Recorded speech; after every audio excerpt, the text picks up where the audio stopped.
तो बच्चों चलिए फिर आज हम शुरू करने वाले हैं आपकी स्टैंडर्ड 8 की यानी वर्ग 8वां की सब्जेक्ट है मराठी। इसकी 8वीं कविता पाखरांचे मागणे, ये आज हम अच्छे से पढ़ने वाले हैं। तो सबसे पहले आप अपनी क्लास 8 की मराठी सब्जेक्ट की बुक्स निकाल लीजिए और 8वीं कविता निकाल लीजिए। इस कविता को हम आज अच्छे से पढ़ेंगे। जब हम ये कविता पढ़ेंगे आप भी हमारे पीछे पीछे इस कविता को पढ़िए और इसके जो मुश्किल अल्फाज हैं उनके मीनिंग्स अच्छे से समझिए। इस प्रस्तुत कविता में यानी नीचे जो हमको कविता दी गई है उसमें पाखर यानी कि परिंदों ने इंसान से क्या क्या कहा है, उन इंसानों से परिंदों को क्या क्या उम्मीद है, वो इंसानों से क्या मांग रहे हैं, इस कविता में हमें बताया है। कवि प्रेमचंद्र अहिर राव, जो इस कविता के कवि है प्रेमचंद्र अहिर राव, इन्होंने बहुत ही अच्छे अल्फाजों में और दिल को छू लेने वाले अल्फाजों में इस कविता में परिंदों को क्या तकलीफ़ है, उनको क्या महसूस होता है, वो इस अच्छे अल्फाजों में हमको यहाँ पर बताया है। तो चलिए फिर इस कविता को हम स्टार्ट करते हैं। पाखरांचे मागणे, पाखर यानी के परिंदे पक्षी, उनके मांगने यानी कि उनकी मांग, एक जो उनको हमसे उम्मीद है वो उम्मीद उनकी क्या मांगे हैं। जैसे हम अपने घर में अपने माँ बाप से, अपने भाई बहनों से एक उम्मीद रखते हैं, उनसे मांग रखते हैं, उनके सामने हमारी जो ज़रूरतें हैं उनकी मांग करते हैं, उसी तरह से ये परिंदे हमसे उनकी ज़रूरतों के लिए कुछ मांग रहे हैं। तो वो क्या मांग रहे हैं हम इस कविता में देखेंगे। तो चलिए फिर शुरू करते हैं। पाखरांचे मागणे यानी के परिंदों की मांग, जिसके कवि है प्रेमचंद अहिर राव। इनका जन्म 1974 में हुआ था। अब इनके ज़िंदगी के बारे में थोड़ी सी मालूमात हम यहाँ पर देखेंगे। प्रसिद्ध कवि, विविध मासिके, दैनिके, नियतकालिके यातून काव्य लेखन व सदर लेखन, यानी कि ये एक बहुत प्रसिद्ध कवि है। अलग अलग तरह की कॉमिक्स, दैनिक, नियतकालिक, इसके अंदर ये क्या करते हैं, लेखन करते हैं।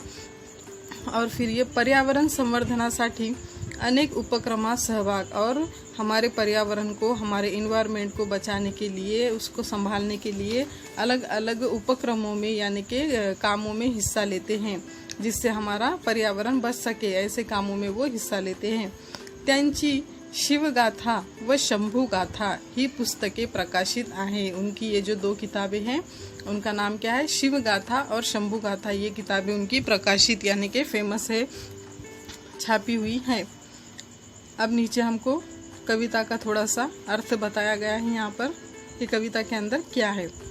आजच्या तंत्रज्ञानाच्या युगात मानव स्वतःच्या सुखसोयीसाठी सृष्टीचा स्वैरपणे वापर करू लागला है। यानी कि आज के टेक्नोलॉजी के ज़माने में, युगात यानी ज़माने में, मानव यानी कि इंसान, आज के टेक्नोलॉजी के, ये तंत्रज्ञान यानी टेक्नोलॉजी, युगात यानी ज़माने में, आज के टेक्नोलॉजी के ज़माने में मानव यानी कि इंसान स्वतःच्या सुखसोयींसाठी, स्वतःच्या यानी खुद के, सुख सोई यानी के सुख के लिए, अपने आराम के, चैन के लिए सृष्टीचा स्वैरपणे वापर करू लागला आहे। यानी कि हमारी ये जो सृष्टि है, हमारा जो पर्यावरण है, उसका स्वैरपणे यानी कि खुलेपन से उसका इस्तेमाल कर रहा है। उसकी क्या नुकसानात है ये जाने बगैर उसका इस्तेमाल कर रहा है।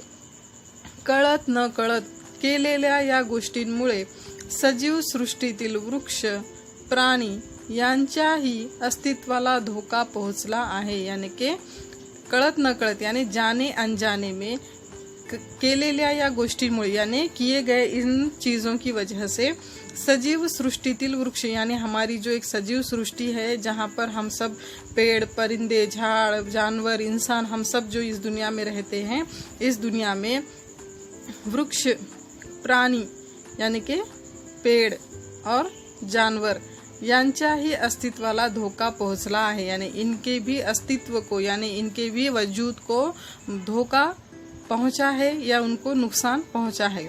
स्वतःच्या प्रगतीबरोबरच प्राणी मात्रांच्या जीवनाचे संरक्षण करण्याविषयीचे मागणे पाखरांच्या माध्यमातून कवीने या कवितेतून व्यक्त केले आहे। यानी कि स्वतःच्या प्रगती बरोबरच यानी खुद के तरक्की के साथ साथ प्राणी मात्रांच्या यानी कि हमारे जो जानवर है, परिंदे हैं, उनके साथ साथ जीवनाचे संरक्षण यानी उनके जिंदगी के संरक्षण के लिए भी हमारे खुद के जिंदगी के तरक्की के साथ साथ जानवरों के, परिंदों के, हमारे पर्यावरण के संरक्षण करने के लिए मागणे पाखरांच्या माध्यमातून यानी कि उनके संरक्षण के लिए, उनकी हिफाजत के लिए एक मांग यहाँ पर ये परिंदे कर रहे हैं। कवि ने या कवितेतून व्यक्त केले आहे। उनकी जो मांग है वो मांग को कवि ने इस कविता में अपने अल्फाजों में व्यक्त किया है, यानी कि हमको बताया है, समझाया है। प्रस्तुत कविता किशोर एप्रिल 2018 या मासिकातून घेतली आहे। यानी कि ये जो प्रस्तुत कविता है जो आज हम पढ़ने वाले हैं, पाखरांचे मागणे, वो कविता किशोर इस मासिक में से यानी इस जो कॉमिक्स में से अप्रैल 2018 इस मासिक में से लिया गया है। तो चलिए फिर सबसे पहले हम इस कविता को अच्छे से पढ़ लेते हैं और फिर इसको समझते हैं। ऐका वाचा म्हणा, ऐका यानी सुनो, वाचा यानी पढ़ो और म्हणा यानी कहो। तो आपको हमारे साथ साथ ये कविता पढ़नी भी है और कहनी भी है और समझनी भी है। तो चलिए फिर इस कविता को शुरू करते हैं, जिसका नाम है पाखरांचे मागणे। करुणा असू दे सदैव मानसा, तुझ्या हृदयात आमची, तुझ्याच हातात आहे रे मानसा, दोरी आमच्या आयुष्याची। घरे मनासारखी बांधशील तू, तुझ्यासाठी राहायला, एक झाड लाव अंगणात, आम्हाला रे विश्रांती घ्यायला।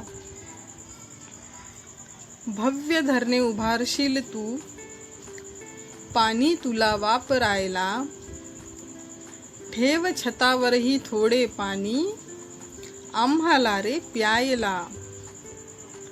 फुलांची बाग फुलवशील तू, चिमुकल्यांना खेळायला, वृक्षवेलींनी सजव कमानी, आम्हाला रे झुलायला।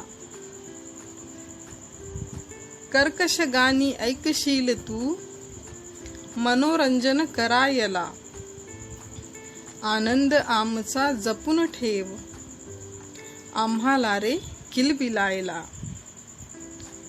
प्राण आमचा वाचवशील तू, मनात ठेवून भूत दयेला, नाही तर येतील अश्रू डोळ्यात, आम्हाला रे पहायला। इस तरह से हमने इस कविता को अच्छे से पढ़ लिया है। अब इसको हम अच्छे से समझ लेते हैं। आप पेंसिल से इसके नीचे इस जो मुश्किल वर्ड्स है उनके नीचे उनके मीनिंग्स लिख लीजिए, ताकि आपको जब आप अकेले पढ़े तो उसमें आसानी जाए समझने में। करुणा असू दे सदैव मानसा, करुणा यानी कि प्यार, यानी कि अपने दिल में हमारे लिए जो रहम है वो रहने दे। करुणा यानी प्यार, रहम। असू दे यानी कि रहने दे, सदैव यानी हमेशा, मानसा यानी कि इंसान, तुझ्या हृदयात तुझ्या यानी तेरे, हृदयात यानी दिल में, आमची यानी हमारी, हमारे लिए तेरे दिल में हमेशा प्यार, दया, करुणा रहने दे ए इंसान। ऐसा यहाँ पर परिंदे एक इंसान से कह रहे हैं, हम इंसानों से कह रहे हैं कि करुणा असू दे, करुणा यानी दया यानी कि रहम, हमारे लिए तेरे दिल में हमेशा रहम रहने दे ए इंसान। करुणा यानी रहम, असू दे यानी कि रहने दे, सदैव यानी हमेशा, मानसा यानी इंसान, तुझा यानी कि तेरे, हृदयात यानी दिल में, आमची यानी हम परिंदों की, हम परिंदों के लिए तेरे दिल में ऐ इंसान हमेशा तू करुणा रहने दे या रहम रहने दे हमारे लिए।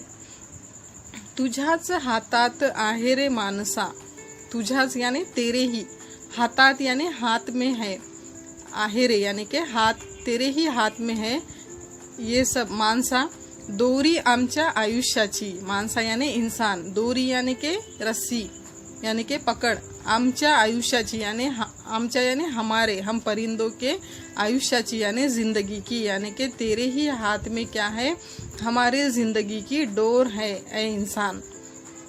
तुझ्याच यानी तेरे ही, हातात यानी हाथों में, आहे यानी के है, माणसा यानी ए इंसान, दोरी आमच्या आयुष्याची, दोरी यानी के डोर, आमच्या यानी हमारे, और आयुष्याची यानी जिंदगी की, यानी के ए इंसान हमारे जिंदगी की डोर तेरे ही हाथ में है। घरे मनासारखी बांधशील तू, घरे यानी घर, मनासारखी यानी तेरे दिल के जैसा, यानी तेरे मर्जी की जैसा, बांधशील तू यानी के बांधेगा तू, तू तुझ्यासाठी राहायला, यानी के तेरे लिए, तेरे रहने के लिए, तेरे रहने के लिए क्या करेगा तू, अपने दिल के जैसे घर बांधेगा, बड़े बड़े बंगले तू अपने लिए बांधेगा। घरे मनासारखी बांधशील तू, तुझ्यासाठी राहायला, यानी कि तुझे रहने के लिए तू अपने दिल के जैसे अपने मनपसंद घर बनाएगा। एक झाड़ लाव अंगनात, एक झाड़ यानी कि एक झाड़, एक वृक्ष, एक पेड़, लाव अंगनात, लाव यानी लगाना, अंगनात यानी आंगन में, हमारे घर के आंगन में। आम्हाला रे विश्रांति घ्यायला, आम्हाला यानी हम परिंदों को, विश्रांति यानी कि आराम करने के लिए, घ्यायला यानी आराम लेने के लिए, आराम करने के लिए। जिस तरह से तू अपने लिए अपने मनपसंद घर बनाता है, बड़े से बड़ा अपने दिल के जैसा घर बनाकर रहता है ए इंसान, उसी तरह से एक झाड़ यानी एक झाड़, लाव अंगनात यानी तेरे आंगन में एक झाड़ लगा, एक पेड़ लगा, आम्हाला रे विश्रांति घ्यायला, यानी कि हमको आराम करने के लिए, हमको बैठने के लिए, हमारा वहाँ पर घर बनाने के लिए, हमारे लिए भी एक झाड़ तू अपने आंगन में लगा। चाहे तू जितना बड़ा घर बना ले खुद के लिए, लेकिन उस घर के सामने सिर्फ एक पेड़ हमारे आराम करने के लिए, हमारा छोटा सा घोंसला बनाने के लिए तू वहाँ पर लगा। भव्य धरने उभारशील तू, यानी कि भव्य यानी बड़े बड़े, धरने यानी धरन डैम, उभारशील तू यानी बनाएगा तू, बड़े बड़े डैम बनाएगा तू, धरन बनाएगा तू। पानी तुला वापरायला, पानी यानी कि पानी, तुला यानी कि तुझे, वापरायला यानी इस्तेमाल करने के लिए। भव्य धरने उभारशील तू, पानी तुला वापरायला, यानी कि बड़े बड़े धरन तू अपने पानी की ज़रूरत के लिए बनाएगा, बड़े बड़े धरन तू अपनी पानी की ज़रूरत को पूरा करने के लिए बनाता रहेगा। ठेव छतावरही थोड़े पाणी आम्हाला रे प्यायला, ठेव यानी के रख, छतावरही यानी छत के ऊपर, तुम्हारे घर के छत के ऊपर, थोड़े पानी यानी के थोड़ा पानी, आम्हाला रे प्यायला यानी कि हमको पीने के लिए भी क्या कर तू अपने घर के छत के ऊपर थोड़ा सा पानी कटोरी में या किसी चीज़ में रख दे। तो खुद के लिए, खुद के पानी की ज़रूरत पूरी करने के लिए, खुद की प्यास बुझाने के लिए क्या कर रहा है, बड़े बड़े धरन बना रहा है।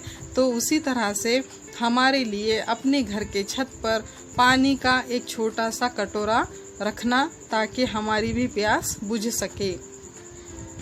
उसके बाद है फुलांची बाग फुलवशील तू, चिमुकल्यांना खेळायला, फुलांची बाग यानी कि फूलों का बगीचा, फूलों का बगीचा, फुलवशील तू यानी कि फुलाएगा तू या फूलों के बगीचे बनाएगा तू। चिमुकल्यांना खेळायला यानी कि चिमुकले, छोटे छोटे बच्चों के लिए, अपने बच्चों के लिए खेलने के लिए, खेळायला यानी खेलने के लिए, अपने बच्चों के खेलने के लिए फूलों की बाग बनाएगा तू या फुलाएगा तू। वृक्षवेलींना सजव कमानी आम्हाला रे झुलाएला, यानी कि झाड़ों की और वृक्ष यानी पेड़ों की, और वेली यानी कि बेल की, वेली लता यानी कि झाड़ों और बेलों की, सजव कमानी यानी कि एक कमान भी उसमें बनाना, अम्हा रे झूलाला, यानी कि हम उस झूले पर क्या करेंगे, झूलेंगे। जिस तरह से तुम अपने बच्चों के लिए फूलों की बाग बगीचे बनाते हो, क्या ताकि तुम्हारे बच्चे वहाँ जाकर खेल सके, कूद सके, उसी तरह से वृक्ष वेलिनी सजो, यानी कि पेड़ पौधों से या बेलों से सजाकर एक कमानी यानी कि कमान हमारे लिए भी बना, ताकि हम उसके ऊपर झूल सके, झूला झूल सके। झूलाला यानी झूलने के लिए एक कमान तू हमारे लिए भी वहाँ पर बनाना। कर्कश गानी ऐकशील तू, कर्कश गानी यानी कि ज़ोर ज़ोर से आवाज़ में, यानी कि कानों को जो बहुत नुकसान पहुंचाते हैं, ऐसे कर्कश गाने ऐकशील तू, यानी कि ऐसे तेरे कानों को नुकसान पहुंचाने वाले ज़ोर ज़ोर के आवाज़ वाले शोर वाले गाने तू सुनेगा। ऐकशील तू। मनोरंजन करायला, यानी कि खुद का मनोरंजन करने के लिए, खुद के दिल बहली के लिए तू क्या करता है, मोबाइल में, हेडफोन में क्या करता है, ज़ोर ज़ोर की आवाज़ की शोरगुल वाले गाने तू सुनता है। आनंद आमचा जपून ठेव, यानी कि हमारा भी आनंद तू संभाल कर रख। आनंद यानी हमारी खुशी, आमचा यानी हमारी, जपून यानी हिफाजत से, ठेव यानी रख। अम्हाला रे किलबिलायला, यानी कि हम लोगों को, हम परिंदों को किलबिल करने के लिए हमारा भी थोड़ा सा आनंद तू अपने अंदर हिफाजत से रख। सिर्फ गाने ही मत सुन, हमारी मीठी आवाज़ भी कभी कभी सुन लिया करो। प्राण आमचा वाचवशील तू, मनात ठेवून भूत दयेला, यानी कि प्राण आमचा यानी कि प्राण यानी जिंदगी, आमचा यानी हमारी, हम परिंदों की जिंदगी, वाचवशील तू, वाचवशील यानी बचाएगा तू, यानी कि हम परिंदों की जिंदगी तू बचाएगा। मनात ठेवून भूत दयेला, मनात यानी अपने दिल में, भूत दया यानी कि जो जानवर परिंदे हैं, जो कोई भी इंसान है या कोई भी हो, उसके लिए जो एक दिल में रहम होता है, उस रहम को रखकर तू क्या करेगा, हमारी जान बचाएगा। प्राण आमचा वाचवशील तू, मनात ठेवून भूत दयेला, यानी कि इंसानियत को जहन में, दिमाग में रखते हुए, दिल में रखते हुए तू क्या करेगा, प्राण आमचा यानी हमारी जान, वाचवशील यानी बचाएगा। नाही तर येतील अश्रू डोळ्यात आम्हाला रे पाहायला, नहीं तो क्या होगा, अगर तू हमको नहीं बचाएगा, इंसानियत की खातिर तू हमको नहीं संभालेगा, तो क्या होगा, नाही तर यानी कि नहीं तो, येतील अश्रू, येतील यानी आएंगे, अश्रू यानी आंसू, डोळ्यात यानी कि आँखों में, आँखों में क्या आएंगे, आंसू आएंगे। आम्हाला रे पाहायला, यानी कि आम्हाला यानी हम परिंदों को, पाहायला यानी देखने के लिए, हम परिंदों को देखने के लिए तेरी आँखों में अश्रु यानी कि आंसू आ जाएंगे। अगर तू हमको नहीं संभालेगा, आज तू हमारी परवाह नहीं करेगा, तो एक दिन ऐसा आएगा कि तू हमको देखने के लिए भी तरसेगा और तेरी आँखों में आंसू आएंगे। प्राण आमचा वाचवशील तू, यानी कि हमारी जिंदगी तू बचाएगा। मनात ठेवून भूत दयेला, इंसानियत को दिल में रखकर तू हमारी जान बचाएगा। नाही तर येतील अश्रू डोळ्यात, यानी कि नहीं तो क्या आएंगे, तेरे आँखों में आंसू आएंगे। आम्हाला रे पाहायला, यानी हमको देखने के लिए तेरे आँखों में क्या आ जाएंगे, आंसू आ जाएंगे, लेकिन हम तुझे कहीं नहीं दिखाई देंगे। तो इसलिए ऐ इंसान, तू क्या कर, हमको संभाल, हमारे बारे में भी सोच। जिस तरह से तू अपने ज़िंदगी के बारे में सोचता है, अपने घर परिवार के बारे में सोचता है, तो तू उस तरह से हमारे बारे में भी सोच, हमारा भी ख्याल रख, वरना एक दिन ऐसा आएगा कि तू हमको देखने के लिए भी तरसेगा। इस तरह से इस कविता में कवि ने हमको परिंदों के दिली जज्बात बयान किए हैं। यहाँ पर अब हम शब्दार्थ देखेंगे इस पाठ के। शब्दार्थ: सदैव यानी नेहमी, हमेशा। आयुष्याची दोरी यानी आयुष्याची मर्यादा। कर्कश आवाज़ यानी कानांना सहन न होणारा आवाज़, यानी कि कानों को न सहने वाला आवाज़। भूतदया यानी प्राणी मात्रांवर प्रेम, यानी कि जानवर, इंसान, परिंदे सब पर प्यार करना, सब पे रहम करना। इस तरह से अब हमने ये कविता पढ़ ली है। अब हम इस कविता के स्वाध्याय सॉल्व करेंगे। तो चलिए फिर आप अपनी नोटबुक्स निकाल लीजिए और उसके अंदर इन स्वाध्याय को अच्छे से लिखिए। प्रश्न पहला, आकृति पूर्ण करा, यानी कि नीचे जो डायग्राम दी गई है वो हमको पूरी करनी है। आकृति यानी डायग्राम। तो इसमें है सबसे पहले अ, कवींच्या मते माणूस स्वतःसाठी करतो त्या गोष्टी, यानी कि कवि ने इस कविता में हम इसमें जो देखे हैं कि इंसान खुद के लिए क्या क्या करता है वो हमको इन नीचे दिए गए बॉक्स में लिखना है। यहाँ पर हमको 4 बॉक्सेस दिए गए हैं, उसमें इंसान खुद के लिए क्या क्या करता है वो हमको लिखना है। जिस तरह से हमने कविता में देखा है कि इंसान क्या करता है खुद के लिए। मनासारखी घरे बांधणे, तो पहले बॉक्स में हम लिखेंगे मनासारखी घरे बांधने, यानी अपने दिल के जैसे, अपने मन के जैसे वो क्या करता है, अपने रहने के लिए घर बनाता है। दूसरे बॉक्स में लिखेंगे भव्य धरण उभारने, यानी कि बड़े बड़े धरण, पानी के धरण वो क्या करता है, बनाता है या डैम बनाता है। भव्य धरण उभारने दूसरे बॉक्स में लिखा आपने। उसके बाद आप तीसरे बॉक्स में लिखेंगे फुलांची बाग फुलविने, फूलों का बगीचा बनाना। चौथे बॉक्स में लिखेंगे कर्कश गानी ऐकने, यानी कि जोर की आवाज़ की या कानों को तकलीफ देने वाले ऐसे गाने वो सुनता है। इंसान ये 4 चीज़ें क्या कर रहा है इस कविता में, खुद के लिए कर रहा है। तो सबसे पहले बॉक्स में हमने लिखा है मनासारखी घरे बांधने, दूसरे बॉक्स में लिखा है भव्य धरण उभारने, तीसरे बॉक्स में लिखा है फुलांची बाग फुलवणे और चौथे बॉक्स में लिखा है कर्कश गानी ऐकणे। अब इसके नीचे दूसरी और एक डायग्राम है आ, पाखरांनी स्वतःसाठी केलेली मागणी। तो इसमें हम नीचे 4 बॉक्स दिए गए हैं, तो उन 4 बॉक्स में आप लिखेंगे कि इस कविता में परिंदों ने इंसान से क्या क्या मांगा है वो हमको यहाँ पर लिखना है।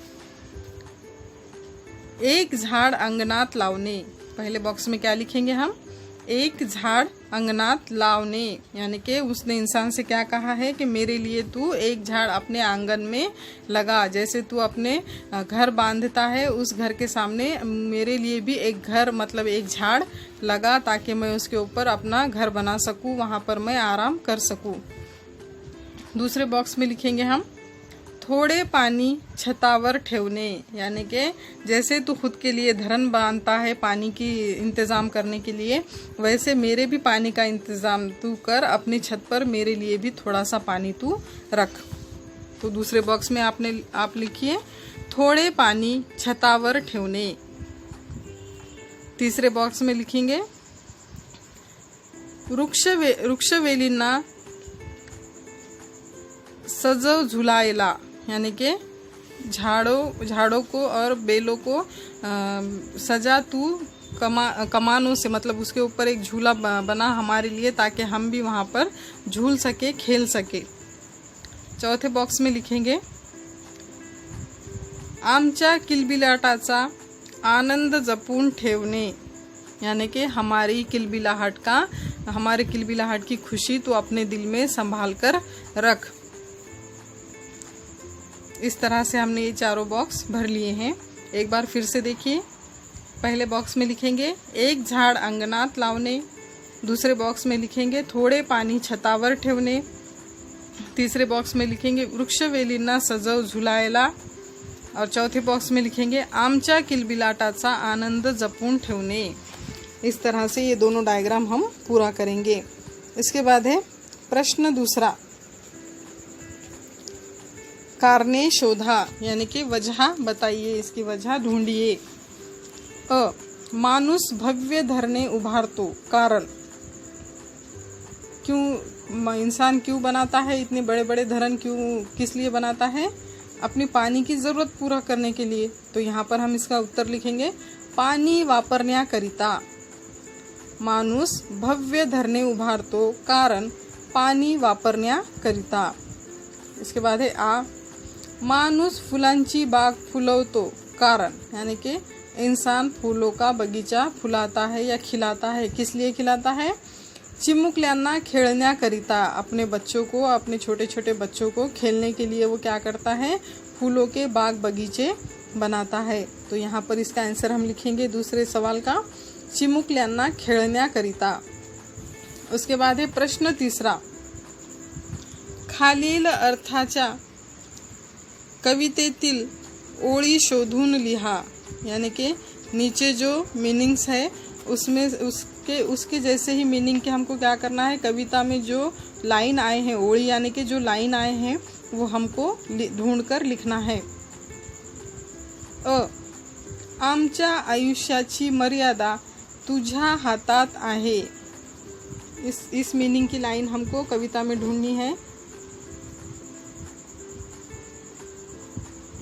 करुणा असू दे सदैव मानसा, इसका आंसर लिखिए, करुणा असू दे सदैव मानसा।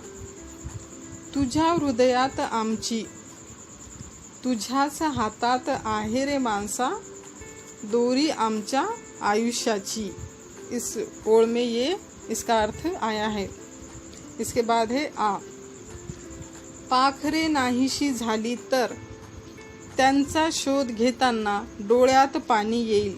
यानी कि जब परिंदे ख़त्म हो जाएंगे और आपको कहीं नहीं दिखेंगे, सारी दुनिया से परिंदे ख़त्म हो जाएंगे, तब उसको देखने के लिए तरसोगे आप और आपकी आँखों में पानी आ जाएगा। ऐसी मीनिंग्स की जो है कविता में कौन सी लाइन आई है हमको यहाँ पर लिखना है। तो लिखिए, प्राण आमचा वाचवशील तू, मनात ठेवून भूत दयेला, नाही तर येतील अश्रू डोळ्यात आम्हाला रे पहायला। तो इस तरह से हमने इसका जवाब यहाँ पर लिखा है। आप एक बार फिर से लिख लीजिए, प्राण आमचा वाचवशील तू, मनात ठेवून भूत दयेला, नाही तर येतील अश्रू डोळ्यात आम्हाला रे पहायला। इस तरह से इसके जवाब आप अपने नोटबुक्स में लिख लीजिए। अब प्रश्न चौथा क्या है, तुमच्या शब्दात लिहा। आपको अपने अल्फाजों में लिखना है। प्रश्न चौथा, आमच्या आयुष्याची दोरी माणसाच्या हातात आहे असे पाखरे का म्हणत असतील ते लिहा। यानी कि हमारे ज़िंदगी की डोर इंसान के हाथ में है, ऐसा परिंदे क्यों कह रहे हैं, ये आपको अपने अल्फाजों में लिखना है। आ, नाही तर येतील अश्रू डोळ्यात आम्हाला रे पाहायला, नहीं तो तुम्हारी आँखों में आंसू आ जाएंगे हमको देखने के लिए। या ओळीचा तुम्हाला समजलेला अर्थ लिहा। यानी कि इस लाइन का आपको जो अर्थ समझ में आया है ये आपको अपने अल्फाजों में अपने नोटबुक्स में लिखने हैं। खेळूया शब्दांशी। इसमें है कवितेतील शब्द आणि त्यांचे समानार्थी शब्द यांच्या योग्य जोड्या जुळवा। यानी कविता में जो शब्द दिए गए हैं उनके हमको यहाँ पे सिनोनिम्स लिखने हैं। समानार्थी यानी एक ही मायनों के शब्द जो है यहाँ पे दो, वो हमको लिखने हैं। इसमें अगट और बगट ऐसे हमको यहाँ पर जोड़ियाँ लगानी है। तो अगट में है 1 नंबर करुणा, 2 आयुष्य, 3 फूल, 4 वेल, 5 डोळा। और बगट में है सुमन, आ नयन, ई वल्ली, ई दया, उ जीवन। तो देखेंगे हम करुणा। अब सबसे पहले अगट में क्या है, करुणा। अब करुणा का इधर का बगट में 5 जो शब्द है उसमें से कौन सा शब्द इसको सूट करेगा। तो जैसे हमने पढ़ा है अभी, देखिए करुणा के लिए यहाँ पर ई दया, दया जो है, दया करुणा यानी कि रहम, इन दोनों का भी मतलब क्या होता है, रहम करना। दूसरा है आयुष्य, आयुष्य यानी जिंदगी। तो जिंदगी के लिए यहाँ पे कौन सा बगट में कौन सा शब्द आया है, उ जीवन। तो इसका आंसर क्या लिखेंगे हम, उ जीवन। उसके बाद 3 नंबर पर है फूल। फूल के लिए यहाँ पर कौन सा शब्द आया है, सुमन। सुमन और फूल दोनों का एक ही मतलब होता है। वेल, वेल यानी कि बेल, यहाँ पर उसके लिए कौन सा शब्द आया है, ई वल्ली। वल्ली और वेल दोनों का एक ही मतलब है। उसके बाद है 5 नंबर पर डोळा। डोळा यानी कि आँख। आँख के लिए यहाँ पर एक ही शब्द अब बचा है, वो है आ नयन। डोळा नयन। इस तरह से आप इसके जोड़ियाँ लगा दीजिए और अपने नोटबुक में अच्छे से लिखिए और इसको अच्छे से समझ कर लीजिए। अगर कोई भी प्रॉब्लम हो तो आप अपने टीचर्स और पेरेंट्स से मशवरा करके इसके जवाबात लिखिए।